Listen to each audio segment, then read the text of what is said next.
এক বছর এইচএস এর পর কলকাতা থেকে তুমি ওডিসি শিখে, তাহলে ওই বছরটা কি হলো? ওই বছরটা কিছু করিনি। কলকাতা ছিলে তো? না, আমি এখানেই ছিলাম। এক মাস থেকে জলপাইগুড়ি চলে আসলে? না, জলপাইগুড়ি আসিনি। আমি মাস্টারমশাই বললাম 2002-এ আমি রবীন্দ্রনাথে ভর্তিও হয়েছি। হ্যাঁ, আমার আমি 2001 সালটা বলছি। এক সালটা আমি যে এইচএস এর পরে আমি বসেছিলাম জলপাইগুড়িতে। হ্যাঁ, তখন আমার অ্যাডমিশন হয়নি। তখন নাচ শিখতে? না, শিখতাম। হ্যাঁ, তখন তোমার অপশন ছিল AC college, PD college option ছিল, কিন্তু তুমি হ্যাঁ। যাও তোমার টার্গেট না, ছিল না। আমার অ্যাডমিশন হয়নি। I was late. এরকমও হয় লাইফে। আমি লেট মানে তোমার এইচএস রেজাল্ট পেলে? হ্যাঁ, রেজাল্ট পেলাম। I was waiting for the result. আমার admission test, Rabindra Bharati admission test. তোমার ভাবছিলে যে হয়ে যাবে না? হ্যাঁ, হয়ে যাবে। সেটা তুমি এখানে ভর্তি হতে পারো না। সেটা এখানে ভর্তি জায়গায় সাপে বড় হয়েছে। তারপর হ্যাঁ, আমি মনে করি একদম সত্যি, এটা একদম সত্যি কথা বললে, আমি মনে করি কোনো জিনিসটা খারাপের জন্য হয় না। অ্যাকসেপ্ট করতে হয়। একদম আমি অ্যাকসেপ্টেন্সে ভীষণভাবে বিশ্বাস করি। কোনো জিনিসটা খারাপের জন্য হয় না। দেখো, আমি যদি সে বছর এখানে ভর্তি হয়ে যেতাম, তাহলে পরে আমি একটু সায়েন্স নিয়ে পড়তাম। অবভিয়াসলি ধীরে ধীরে আমরা ওটার মধ্যে হ্যাঁ, তখন তোমাকে পড়াশোনা দিয়ে চাকরির দিকে ছুটতে হতো। হ্যাঁ, আচ্ছা, আমি যদি সেই বছর রবীন্দ্রনাথে ভর্তি হলে কাথাক নিয়ে ভর্তি হতাম, তাহলে আমি ওসি ডান্সার হতাম না। আমি যে বছর রবীন্দ্রনাথে ভর্তি হয়েছি, আমার বন্ধুরা যারা ছিল, আমাদের পুরো ব্যাচটা রিমার্কেবল ব্যাচ। মানে আমার বন্ধুরা আমার মানে আমিও খুব চলো কাজ করি এরকম একটা টাইপের, এবং তারাও মানে আমার যে কজন বন্ধুরা ছিল দে আর অলসো। এবং আমি বলবো যে ওরা আমাকে না কোনোভাবে আগলে রেখেছিল, যেটা আমি এখান থেকে গেছি, আমার বাড়ি ওখানে নয়, আমার জন্য খাবার নিয়ে আসা, আমাকে কোনোদিন লাঞ্চ কি করবো ভাবতে হয়নি।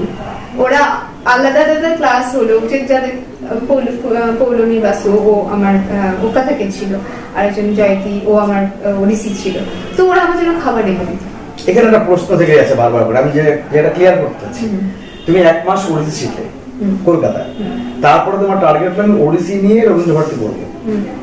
এবার এই ধরো এই 10 মাস, আমি 10 মাস ধরবো, এই 10 মাস বা 11 মাস তুমি কি ওডিসি শিখোনি? সেটা নিয়ে তুমি এক্সাম দিলে? আমি এক মাস শিখে মানে আমার এক্সাম আর আমার সাথে দেখা হওয়ার মাঝখানে এক মাস ছিল। ওই এক মাসে আমি ওডিসি শিখলাম, শিখে আমি এক্সাম দিলাম। এবং আমার মনে আছে অমিতা দত্ত ম্যাডাম ছিলেন এক্সাম, তুমি খুব ভালো নাচো। আমি ভাবলাম যে আমি এক মাস শিখে নাচটা করছি। সেটাই বলছি, 13 বছর তুমি কথাক শিখেছো, সেই কথাকে ডিজার আউট, আর এক মাস ওডিসি শিখে সেটা তুমি হয়ে গেলে। জানেন, ইট ওয়াজ মাই ডেস্টিনি। একদম ডেস্টিনি। আর তারপরে তুমি ওখান থেকে কথাক স্পেশাল পেপার নিয়ে কমপ্লিট করে, ওডিসি স্পেশাল পেপার নিয়ে কমপ্লিট করে জলপাইগুড়ি এলে। এবার জলপাইগুড়ি আসা মানে কি, আমি সেইভাবে জলপাইগুড়ি এভাবে রিটার্ন করি। আমার সবসময় মনে হয়েছিল যে আমি যদি কোনোদিন আমার নিজের ইনস্টিটিউশন, নিজের গ্রুপ শুরু করি, তাহলে আমি জলপাইগুড়িতে করব। আচ্ছা, আমার কাছে কলকাতায় এস্টাবলিশ করা অনেক অনেক বেশি স্কোপ ছিল। কিন্তু আমার সবসময় মনে হয়েছে যে আমি I should serve my people, I should serve my space, my town.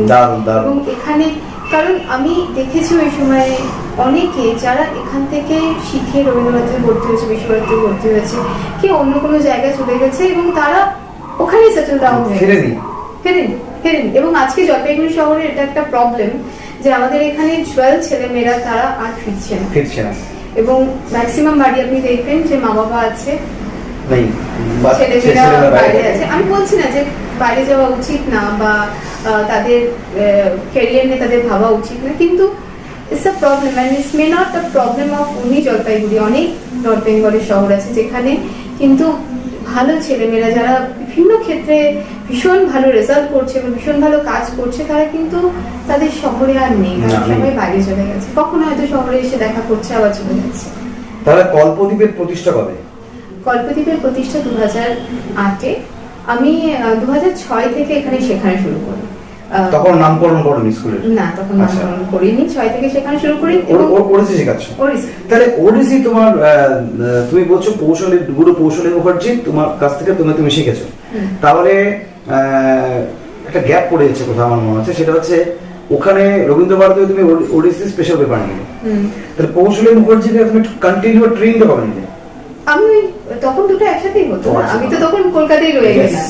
আমি 2002 কলকাতায় গেলাম, আমি ওখানেই রয়ে গেলাম, দেন আমি Parallelly, simultaneously, হ্যাঁ, দুটোই দুটোই চলছে। তা চলছে। কৌশলী মুখার্জির কাছে তুমি কতদিন শিখলে? আন্টি গত বছর মারা গেছে। টিল দেন চলছিল? আর আমি রবীন্দ্রনাথে থাকার সময় আমাদের ওখানে দুজন টিচার ছিলেন, যেমন ডক্টর পুষ্পিতা মুখার্জি, উনি আমাদের বিএ ডিগ্রি ক্লাস নিতেন, এবং গুরু মুরলীধর মাঝি। তো মাঝি গুরুজির কাছেও, উনিও মারা গেছেন, মাঝি গুরুজির কাছে আমি বহুদিন ওনার কাছে আমি ওনার স্টাইলটা একটু অন্যরকম, আমি ওইটা তালিমও নিয়েছি, যেহেতু ওটা ইউনিভার্সিটিতে হতো। So basically I learn from both of them and then শেখাতে। আচ্ছা, তাহলে কল্পদ্বীপের প্রতিষ্ঠা হলো সবই এই দিক থেকে হচ্ছে। ও একটা প্রশ্ন থেকে আছে, ও তার আগে জিজ্ঞেস করি, অমৃতা সেনগুপ্ত চেনো নিশ্চয়ই? অমৃতা ওয়াজ মাই স্টুডেন্ট, এবং অমৃতা যখন পেপারে নাম উঠলো ক্লাস 5 কি 6 সেন্টার ক্লাস থেকে, তখন ওর নামে যা যা আমাদের ওদিকেই বাড়ি ওর। হ্যাঁ, তো ওর মা বড়দা গার্লসের টিচার। তো শুনলাম, তারপরে অমৃতা আমার কাছে পড়তে এসে প্রথম 2-3 দিনের মধ্যে ওর নাচের কথাটা বললো আমাকে। তারপরে ও আমার মনে ছিল, অনেকদিন পর আমাকে তোমার কথা বলেছিল যে দাদা তুমি যদি কখনো কোনো প্রোগ্রাম দেখো তুমি ওনারটা দেখবা। আমাকে প্রথম এই কথা বলে, এই প্রথম আমি নামটা শুনলাম যে জলপাইগুড়িতে পম্পি পল একজন আছেন যিনি ওডিসির এত ভালো জায়গায় যাচ্ছেন। তখনও তোমার কল্পদ্বীপ সেভাবে গড়ে উঠেনি, চলছে। তো অমৃতা তো এখন আছে ওখানে, কলকাতা দিয়ে আছে। হ্যাঁ, এবার আরেকটা কথা আমি বাইরে জানতে পেরেছি, সেটা জিজ্ঞেস করি একটু। সেটা হচ্ছে যে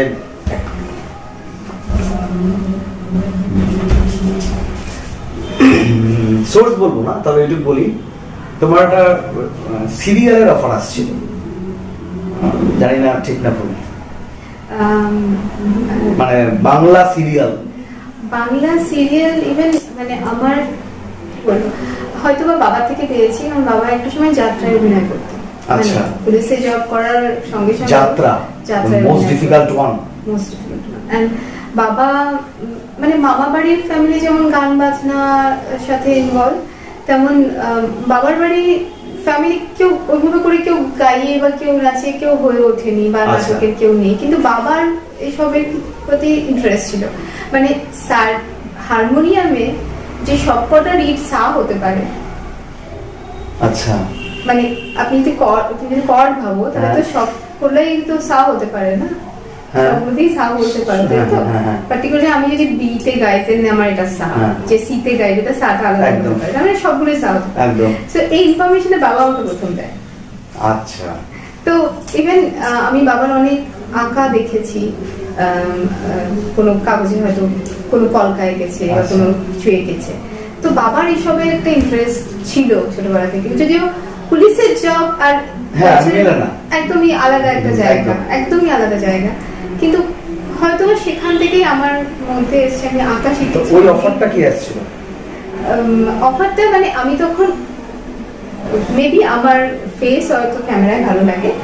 আমার ইউনিভার্সিটিতে যখন আমি পড়তাম, তখন আমাদের যারা ড্রামা বা ভিজুয়াল আর্ট নিয়ে যারা পড়তেন, তাদের না ছোট ছোট শর্ট ফিল্ম বানাতে। আচ্ছা, সো তারা আমাকে বলতে, তুই করবি? হ্যাঁ করবো। তো আই স্টার্টেড অ্যাক্টিং, মানে ওইগুলোতে অ্যাক্টিং করা। ওরা করতো কি, ক্যামেরা দিয়ে করতো? হ্যাঁ, একদম পুরো প্রপার ওদের একটা স্টোরি বানাতে হতো, যে এইটা স্টোরি, তার এই ক্যারেক্টার সেই ক্যারেক্টার অনুযায়ী চলছে, এবং এরকম 2-3টে শর্ট ফিল্মে ওদের সাথে কাজ করলাম। দেন মিউজিক ভিডিও, কখনো নাচের মিউজিক ভিডিও, কখনো এমনি মিউজিক ভিডিও। আমি জানি না এই কথাগুলো এতদিন কেউ জানছে কিনা। আমি প্রথম স্টান্ট, দেন অ্যাডস, দেন আমি অ্যাডও কাজ করেছি। ওয়াও, আমি বেশ কিছু, ইভেন দূরদর্শনে আমি একটা ছায়াছবির গান বলে একটা অনুষ্ঠান হতো, পুরোনো বাংলা ছায়াছবির গানের উপরে, আমি 3 দিন সেটাতে অ্যাঙ্কারিং করেছি। তা বাদে একটা গ্রাউন্ড নেটওয়ার্ক চ্যানেল ছিল, সেখানে আমি একটা টুরিজম শোতে আমি অ্যাঙ্কার হিসেবে কাজ করেছি। দেন একটা শর্ট ফিল্মে কাজ করেছি। আমার অনেক বন্ধুরা যারা কাস্টিং এও পরবর্তীতে চলে গেছে, এরকমই কিছু, মানে কয়েকজন আমাকে বলেছে তুই এটা করবি, দেখ এই একটা সিরিয়াল আছে। নো, মানে আমি যখন ইনফ্যাক্ট আমি সত্যি কথা বলতে, আমি যখন দূরদর্শনে আমি কাজটা করতে শুরু করলাম ছায়াছবির গান, আমি দেখছি যে আমাকে ওখানে একটা টাইম দেন আমাকে ওটা নিয়ে অ্যাঙ্কারিং খুব সহজ জিনিস না, কারণ যে অ্যাঙ্কার তাকে অনেক নলেজ রাখতে হবে। যে তাকে যেই টপিকটা দেবেন, সে নাচ হোক, গান হোক, ছায়াছবি হোক, ট্যুরিজম হোক, তাকে ওটা সম্বন্ধে জানতে হবে। না জেনে শুধু স্ক্রিপ্ট পড়ে কোনো লাভ নেই। স্ক্রিপ্টকে পড়ে দিলেও কিন্তু আমি যদি না জেনে বলি, সেটা একটা ওই কবিতা, মানে কবিতাও লোকে জেনে বলে, হ্যাঁ এরকম নয়, রিডিং পড়ার মতো হয়ে যাবে দেন স্ক্রিপ্টটা। তো আমি যখন দেখলাম যে ওটা আলাদা একটা zone, I have to be very presentable in front of camera. আমার পোশাক, আমার বলা, আমার অ্যাকসেন্ট, আমার নলেজ সবকিছু সেখানে ভিজিবল হবে। তো আর আমার নাচের জগৎটা একদমই আলাদা, সেখানেও এই সবকিছু রয়েছে, কিন্তু ইনভলভমেন্ট বোথ সাইডে করা মুশকিল। নাচের জগৎটা ছাড়তে চাওনি কোনোভাবে? না। আর আমি তখন দেখছিলাম যে আমি তখন স্কলারশিপ পাই, ন্যাশনাল স্কলারশিপ, যেটা আমাদের মিনিস্ট্রি অফ কালচার থেকে দেয়। আমি সিনিয়র নার্সারির স্কলারশিপ ওটা পাই। তো আমাকে আমার টিচারই বলেন যে দেখ তুই এটা করছিস, you are very good in it, কিন্তু তোর নাচ এবং তোর এই যে মিডিয়াতে কাজ করা, এই দুটো একসাথে করা, তুই কিন্তু হয় মিডিয়া থেকে ভালো কাজ করতে হবে, ঠিক, হয় না হয় তোকে নাচে ভালো কাজ করতে হবে। তো এটা কিন্তু ডিফিকাল্ট, তুই নিজে ভেবে নে তুই কোনটা করবি। আজকেও যদি আমার কাছে কোনো মানে সেরকম অফার আছে যে কম্পিটা হচ্ছে, এটা করবি, আমি করি, আমি করি না তা নেই, বাট আমার ডান্স ফার্স্ট। তো আচ্ছা, নাচকে প্রাধান্য দিয়ে তারপর তুমি ওটা রিজার্ভ করলে। এটুকুন বলি, তোমার সঙ্গে যতটুকু কথা বলেছি, তোমার ভোকাল টিউন, তোমার প্রোনাউন্সিয়েশন অসাধারণ। আমি জলপাইগুড়িতে বিভিন্ন জনের সঙ্গে থাকি, আমি একজন খুব ভালো দর্শক বলে আমি নিজেকে মনে করি। আমি খুব শুনি, হ্যাঁ, এবং শুনি, দেখি, দেখে খুব ভালো লাগে। তো আমি অনেকের ভোকাল শুনেছি, অনেকের প্রোনাউন্সিয়েশন শুনি, বাট তুমি এই দিকেও যদি যেতে, তাও তোমার ওদিকে দারুণ ভালো কাজ করতে পারবে। অভিনয় জগৎ তো ছিলই একটা, অবশ্যই ছিল, প্রেজেন্টেবিলিটির সব দিকে ছিল। একটা বিষয় থেকে যাচ্ছে, নাচের বিষয়ে কটা আমার খুব জিজ্ঞাসা, যে কারণে আজকে তোমার কাছে ছুটে আসে, মানে তোমার সম্বন্ধে জানবো শুধু একটা ব্যাপার থাকে, প্রচুর প্রশ্ন আমার মনের মধ্যে কিলবিল করে, সেগুলো কিছু উত্তর চাই।